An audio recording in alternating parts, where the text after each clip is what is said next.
चुनाव के दौरान मैंने कहा था नीतीश कुमार बिहार के मुख्यमंत्री थे, नीतीश कुमार बिहार के मुख्यमंत्री हैं और नीतीश कुमार बिहार के मुख्यमंत्री रहेंगे। आज सचमुच एक बहुत ही सुखद अवसर है कि बिहार के इतिहास में 10वें बार के मुख्यमंत्री को हम लोग अपने धरती पर स्वागत कर रहे हैं और जीविका दीदी एक बार फिर से ताली बजा करके बिहार के माननीय मुख्यमंत्री जी का स्वागत कीजिए। ये गर्जन वो गर्जन है जो महिलाओं का दिल का है। ये सब आपके साथ जुड़ करके पिछले 25 वर्ष की राजनीतिक यात्रा में आपके साथ रहे हैं, बहुत ही आकांक्षाओं के साथ। ये आने वाले बिहार के भविष्य के माताएं हैं और आप आने वाले दिन के भविष्य के माताओं के बच्चों के लिए, पीढ़ी के लिए आप एक रास्ता, संयम रास्ता, प्रगति का रास्ता और समृद्धि का रास्ता बना रहे हैं। ये बिहार की जनता हमेशा आपका इस बात के लिए आभार व्यक्त करेगी। आप जो कुछ भी सोचते हैं उसे पूरा करते हैं। ये सिर्फ प्रगति का यात्रा नहीं है मुख्यमंत्री जी, ये आपके प्रति एक बड़ी आस्था का यात्रा है और लोग अब आपसे, आपके आस्था पर, आपके भरोसा पर इतनी बड़ी जीत, देश के प्रधानमंत्री नरेंद्र मोदी के नेतृत्व में इतनी बड़ी जीत आपके नेतृत्व में दिया है। हम समझते हैं कि बिहार की जनता ने आपके पिछले 10 कार्यकाल के, इस कार्यकाल के उपलब्धियों का एक सुखद परिणाम दिया है। महोदय, आपने इस जिला को कितना कुछ दिया। मुझे आज भी याद है कि जब गखा के एक भाषण में मैं कल दिल्ली से चला, आपको विश्वास नहीं होगा, आपका आकर्षण इतना है, जो एक समय था कि पटना से अपने गांव आने के लिए मेरी मां 7 घंटे लगाती है, कल रात को दिल्ली से मैं अपने घर से 8:15 पर निकला और रात के 12:10 पर अमनौर अपने गांव में था। वही हवाई जहाज की यात्रा दिल्ली से पटना उतरा, इसी धरती के ऊपर से आसमान को पार करते हुए पटना के खूबसूरत हवाई अड्डे पर उतरा और अगले 1 घंटे के भीतर अमनौर पहुंच गया।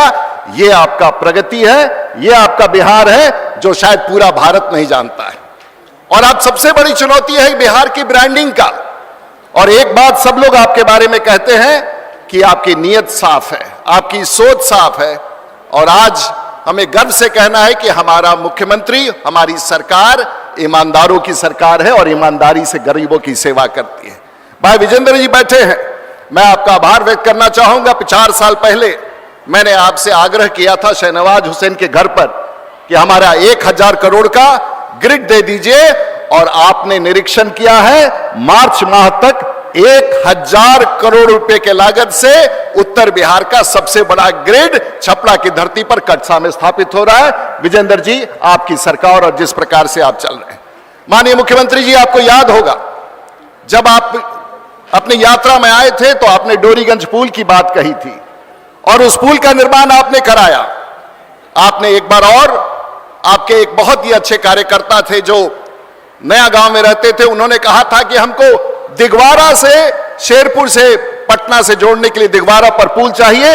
आपने 8000 करोड़ रुपए की लागत से आपने पुल का निर्माण की स्वीकृति दी है। दिगवारा और शेरपुर के बीच में पुल का निर्माण का कार्य शुरू हो गया। आपने कहा कि पटना दीघा से लेकर सोनपुर तक नए पुल का निर्माण हो, आपने उस कार्य को शुरुआत करा दिया। आपने हरिहरनाथ कॉरिडोर को स्वीकृति दिया है। जिस तरह से पटना में गंगा पथ है, उसी प्रकार से अब सारण जिला में भी सोनपुर से लेकर आमी तक नए गंगा पथ का निर्माण होगा, जो भारत का साबरमती नदी जो अहमदाबाद में है उससे खूबसूरत पथ का निर्माण आप करा रहे हैं। आपने इस पूरे जिला को सजाने का काम किया है। आप लगातार बिजली के क्षेत्र में, आप हाथ उठा करके पूछ लीजिए, अगर बिहार को किसी देश में किसी को बताना है तो ये माननीय मुख्यमंत्री पूछ लीजिए कि आज एक जमाना था कि हम घर में टीवी लगाते थे तो स्टेबलाइजर लगाते थे, आज सारण जिला और बिहार के किसी घर में स्टेबलाइजर नहीं है। यही आपके बात को प्रमाणित करता है कि विकास की गति कहां तक पहुंच गई है। आपने हर कुछ करके दे दिया है महोदय। और आज मैं सिर्फ इन चंद शब्दों के साथ एक डुमरिया घाट बाकरपुर की भी घोषणा की है, उस कार्य का भी निर्माण का कार्य आपने गोपालगंज में किया था। और आज चुनौती है शहरी और औद्योगिकरण का। आपने हमें, और मैं कहना चाहूंगा कि मुझे सारण जिला और बिहार के अफसरों पर गर्व है जिनको आपने चुन करके बिहार के विकास में लगाया है।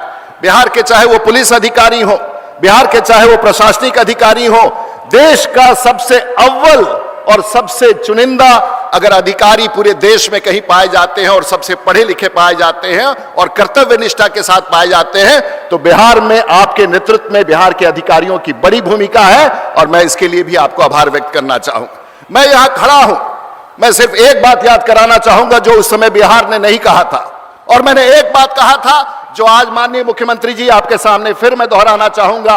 चुनाव के दौरान मैंने कहा था नीतीश कुमार बिहार के मुख्यमंत्री थे, नीतीश कुमार बिहार के मुख्यमंत्री हैं और नीतीश कुमार बिहार के मुख्यमंत्री रहेंगे। ये नारा पिछले चुनाव में था और बिहार की जनता ने इसे सच कर दिया। हम आभार व्यक्त करना चाहेंगे छपरा की धरती पर जितना कुछ आप कर रहे हैं, बिहार की धरती पर कर रहे हैं। बिहार अब पूरे भारतवर्ष में देश का सबसे विकसित राज्य के रूप में अगले 5 वर्ष में देश के प्रधानमंत्री सम्राट चौधरी जी के नेतृत्व में, आपके नेतृत्व में विजेंद्र चौधरी जी और विजय सिन्हा और विजय चौधरी जी के नेतृत्व में और हमारे सभी माननीय विधायक बैठे हैं। हम लोगों ने आपको 10 में से 7 सीटें जीत कर दे दी। मैं समझता हूं कि छपरा की धरती ने आपको पहली बार इस ऐतिहासिक बहुमत के साथ सभी दल के नेताओं के साथ मिलकर के एक बड़ी जीत दी है। इसके लिए बिहार और खास करके छपरा के लोगों का मैं विशेष रूप से आभार व्यक्त करता हूं। इन चुनौतियों के साथ जो बिहार में 14 करोड़ का है, आपने विजेंद्र जी ने अभी एक विषय उठाया, बिहार प्रगति कर रहा है लेकिन 126 विधानसभा क्षेत्र ऐसा है जो पानी से हर वर्ष डूब जाता है। नेपाल हमारे नियंत्रण में नहीं है, नेपाल भारत सरकार का काम है। विजेंद्र जी ने ठीक कहा, अगर हमें पानी से चुनौती है, बाढ़ से चुनौती है, बिहार को हम कितना भी बढ़ा लेंगे लेकिन जब तक पानी का प्रवेश करने वाले बिंदुओं पर नियंत्रण नहीं करेंगे, जब तक भारत की सरकार बिहार सरकार को बाढ़ से प्रबंधन के उपाय नहीं देंगे, हमें भारत सरकार से कुछ नहीं चाहिए।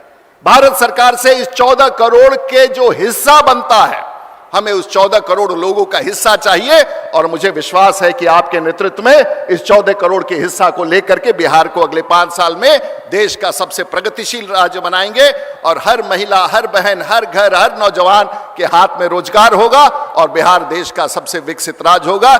इसी कल्पना के साथ माननीय मुख्यमंत्री जी, आपका फिर से छपरा की धरती पर स्वागत है। बहुत बहुत धन्यवाद। नमस्कार।